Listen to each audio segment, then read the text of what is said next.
कब, कहाँ, कैसे, ये कुछ ऐसे सवाल हैं जो हम सब बचपन से सीखते हैं, है ना? लेकिन क्या कभी सोचा है कि यही तीन छोटे-छोटे सवाल इतिहास जैसी बड़ी और उलझी हुई चीज को समझने के सबसे पावरफुल टूल्स हो सकते हैं? चलिए, आज इन्हीं सवालों के जरिए इतिहास की कुछ परतें खोलकर देखते हैं। सबसे पहले बात करते हैं कब की। इसका सीधा सा मतलब है समय के बारे में पूछना। ये हमें बताता है कि कोई घटना कब हुई, ताकि हम चीज़ों को एक क्रम में, एक टाइमलाइन पर रख सकें। लगता तो बहुत सिंपल है, राइट? ठीक वैसे ही कहाँ हमें बताता है जगह के बारे में, मतलब कोई घटना किस लोकेशन पर हुई, उसका जियोग्राफिकल कॉन्टेक्स्ट क्या था। और फिर आता है कैसे। ये सवाल हमें प्रोसेस के बारे में बताता है कि कोई चीज हुई तो हुई कैसे, उसके पीछे की वजह क्या थी, तरीका क्या था। तो ये तो हो गई ग्रामर की बात, कब, कहाँ, कैसे। लेकिन मजा तब आता है जब हम इन्हीं आसान से सवालों को मॉडर्न इंडियन हिस्ट्री जैसे कॉम्प्लेक्स सब्जेक्ट पर अप्लाई करते हैं। यकीन मानिए, कहानी बिल्कुल पलट जाती है और अक्सर हैरान भी करती है। देखते हैं कैसे। तो चलिए शुरू करते हैं हमारे पहले सवाल, कब से। और नहीं, इसका मतलब सिर्फ तारीखें रटना बिल्कुल नहीं है जैसा हमें स्कूल में लगता था। हिस्ट्री का असली मतलब तारीखें नहीं, बल्कि बिफोर और आफ्टर के कॉन्सेप्ट को समझना है। मतलब पहले क्या था और बाद में क्या हुआ।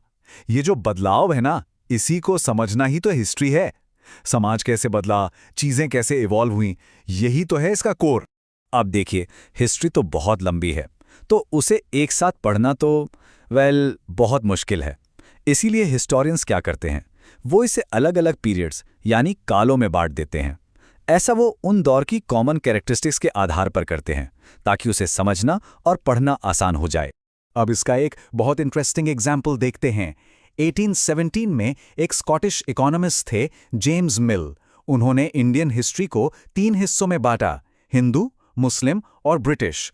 और ये बंटवारा उन्होंने रूलर्स के धर्म के आधार पर किया। ये क्लासिफिकेशन काफी इन्फ्लुएंशियल रहा, पर इसमें एक बहुत बड़ी गड़बड़ थी। देखिए, मिल का ये क्लासिफिकेशन एक बायस, एक पक्षपात से भरा हुआ था। वो मानते थे कि भारत समेत सभी एशियन सोसाइटीज पिछड़ी हुई हैं और उन्हें सिविलाइज करने के लिए ब्रिटिश रूल की जरूरत है। अब ये सोचिए, इस एक सोच ने भारत की डाइवर्सिटी और रिच हिस्ट्री को कितना छोटा कर दिया। और प्रॉब्लम यहीं खत्म नहीं होती। जब हम मॉडर्न पीरियड की बात करते हैं तो वेस्ट में इसका मतलब होता है प्रोग्रेस, साइंस, डेमोक्रेसी, लिबर्टी। लेकिन भारत में ब्रिटिश रूल को मॉडर्न कहना, ये तो एक कॉन्ट्राडिक्शन है। क्योंकि उस दौर में भारतीयों के लिए ना इक्वालिटी थी, ना फ्रीडम और ना ही इकोनॉमिक ग्रोथ। इसी वजह से बहुत से हिस्टोरियंस इस पीरियड को मॉडर्न की जगह कॉलोनियल यानी औपनिवेशिक कहना ज्यादा सही मानते हैं। ये शब्द उस दौर की सच्चाई को ज्यादा एक्यूरेटली दिखाता है, जब एक देश दूसरे देश पर कब्जा करके उस पर शासन कर रहा था। तो कब की कहानी तो समझ आई। अब चलते हैं हमारे दूसरे सवाल पर, कैसे। इसमें हम 2 चीजें देखेंगे। पहला, अंग्रेजों ने भारत पर कंट्रोल कैसे किया, और दूसरा, हमें इस बारे में पता कैसे चलता है। अंग्रेजों का तरीका बड़ा सिस्टमैटिक था, एक तरह की प्लेबुक थी। स्टेप 1, लोकल रूलर्स को हराओ। स्टेप 2, इकोनॉमी और सोसाइटी पर कब्जा करो।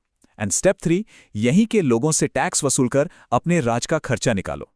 अब ब्रिटिश ये बात अच्छी तरह जानते थे कि अगर इतने बड़े देश पर राज करना है तो पहले उसे जानना पड़ेगा। मतलब जमीन कैसी है, लोग कौन है, रिसोर्सेज क्या हैं, सब कुछ। और इसी जानने के लिए उन्होंने शुरू किए डिटेल्ड सर्वेज।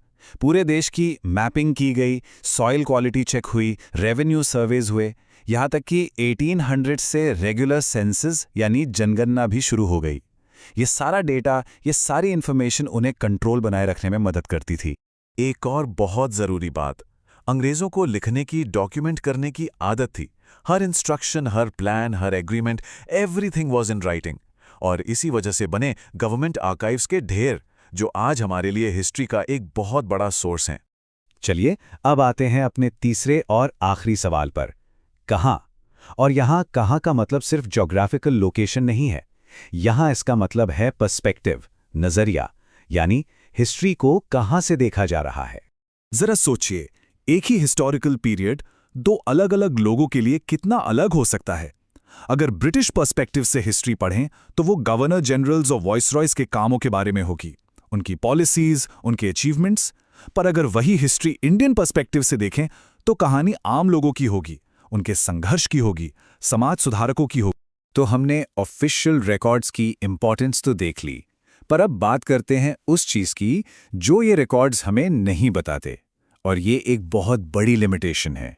देखिए, ऑफिशियल रिकॉर्ड्स हमें रूलर्स का पर्सपेक्टिव देते हैं। वो क्या कर रहे थे, क्या सोच रहे थे, क्या प्लान कर रहे थे, ये सब हमें उन फाइल्स में मिल जाता है। लेकिन वो हमें ये नहीं बताते कि देश का आम आदमी, एक किसान, एक मजदूर, वो क्या महसूस कर रहा था, उसके एक्शन के पीछे क्या वजह थी। ये सारी बातें ऑफिशियल रिकॉर्ड से गायब हैं। तो सवाल उठता है कि फिर आम लोगों की कहानी कहाँ से मिलती है? उसके लिए हिस्टोरियंस को दूसरे सोर्सेज देखने पड़ते हैं। लोगों की लिखी डायरीज, उनके लेटर्स, ऑटोबायोग्राफीज, उस जमाने के लोकल न्यूज़पेपर्स, इन चीज़ों से हमें एक दूसरी, ज्यादा पर्सनल तस्वीर मिलती है। पर यहां भी एक कैच है। ये सब चीजें भी कौन लिख रहा था? जो पढ़ना लिखना जानता था। इसका मतलब है कि एक बहुत बड़ा तबका, ट्राइबल्स, किसान, आम गरीब लोग, उनकी आवाज तो यहां भी ठीक से दर्ज नहीं हो पाई। उनकी कहानी अभी भी अधूरी है। तो ये पूरी बातचीत हमें एक बहुत ज़रूरी सवाल पर लाकर छोड़ देती है। अगर हर हिस्ट्री किसी न किसी के पर्सपेक्टिव से ही लिखी जाती है, तो हमें ये भी सोचना होगा कि आज, इस वक्त, हम किसकी कहानियां नहीं सुन रहे हैं, किनकी आवाज़ें हैं जो हम तक नहीं पहुंच पा रही हैं। ये एक ऐसा सवाल है जिस पर सोचना बहुत ज़रूरी है।